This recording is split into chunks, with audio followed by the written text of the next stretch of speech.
Ary rehefa mipetraka eo amin'ny sezam-panjakana izy dia aoka anaovany dika mitovy amin'izay any amin'ilay vita mpisorona izao lalàna izao.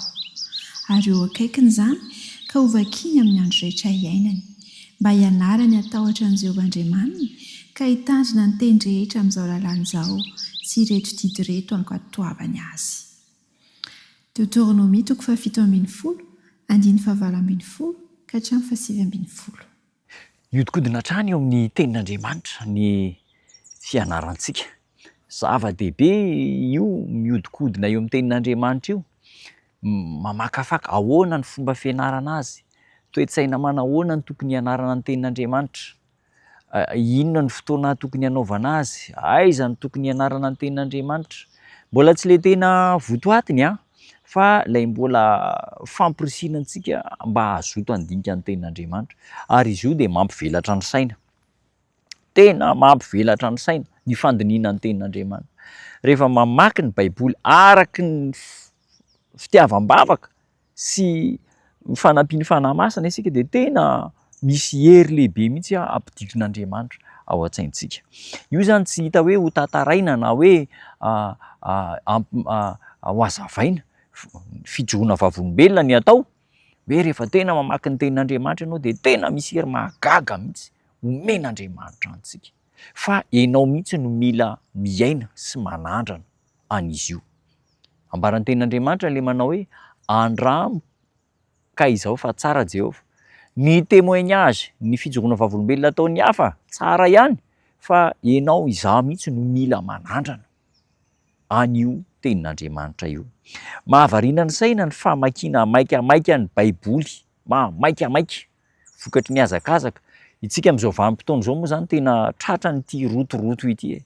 Tsy manana fotoana intsony betsaka ahafahana mamaky, manao méditation personnelle ao an-tokantrano miaraka amin'ny fianakaviana, fa dia maikamaika. Ary lasa manjary tsy mahaliana intsony ny fandraisantsika ny tenin'Andriamanitra. Izao anefa mitaky fisaintsainana lalina sy fandiniana am-bavaka maharitra ny fandiniana ny tenin'Andriamanitra. Tsy ampy ny mijery ivelambelany. Ary misy andinin-tsoratra masina izay tsy ho azo tsy takatra mihitsy raha tsy tena mifototra eo isika. Mila tadiavina sy tehirizina ao an-tsaina ireo vatosoa ny fahamarinana ireo, ary dia tahaka ny hoe metaly sarobidy miafina any an-tendrombohitra sy havoana mba ampiasaintsika amin'ny ho avy.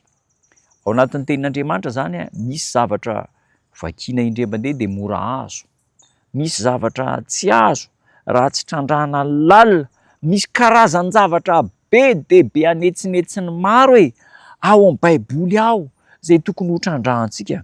Ary raha ohatra ka manam-paniriana lalina ny hafantatra ny tenin'Andriamanitra isika eo am-pandinihana ny soratra masina, dia arotsak'Andriamanitra ao am-pontsika ny fanahy masina mba hanazava ny saintsika handray izay tian'Andriamanitra ampitaina amintsika.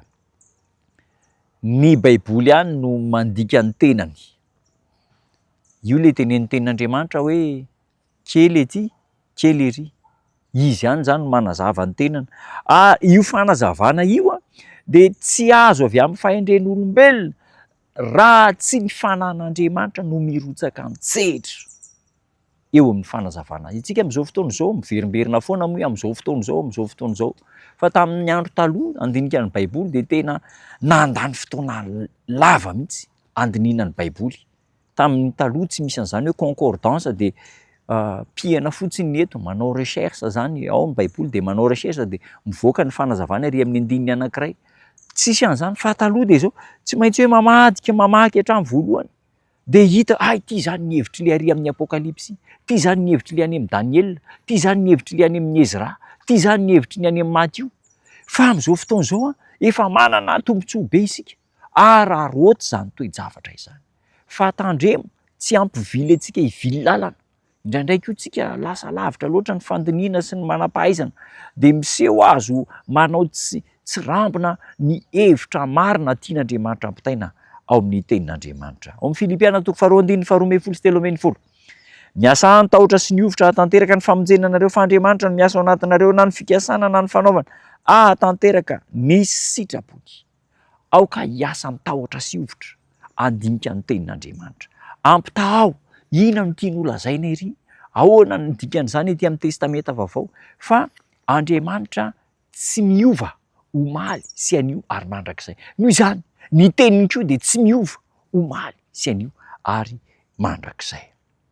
Natao hiara-miasa amin'Andriamanitra isika olombelona, ary tsy maintsy miasa isika mba tanteraka ny asan'Andriamanitra, ary dia mila ampiasaintsika ny fahalalana izay nomen'Andriamanitra antsika hatanteraka ny sitrapony. Izy any ohatra, Jesosy Kristy no ohatra. Hatrany am-pihinanam-bilona, hatreo amin'ny hazo fijaliana, izy niakatra ao any an-danitra, dia nitoky tanteraka zato isan-jato amin'ny tenin'Andriamanitra izy. Ny fenitra atao tratrarintsika dia ny toetra ny Kristy madio, masina ary tsy misy petipetina. Mampivelatra ny saina ny Baiboly. Dia hivavaka isika.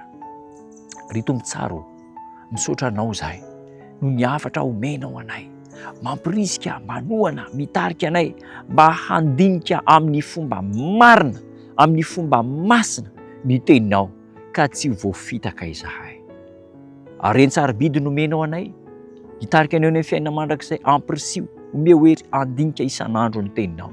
Aza vela kamokamo mandinika ny Baiboly, aza vela mandinika ny Baiboly maimaika noho ny rotorotom-piainana, fa aza avao amin'ny fanahinao ny fahazotoanay, amin'ny anaranao Jesosy Tompo. Amen.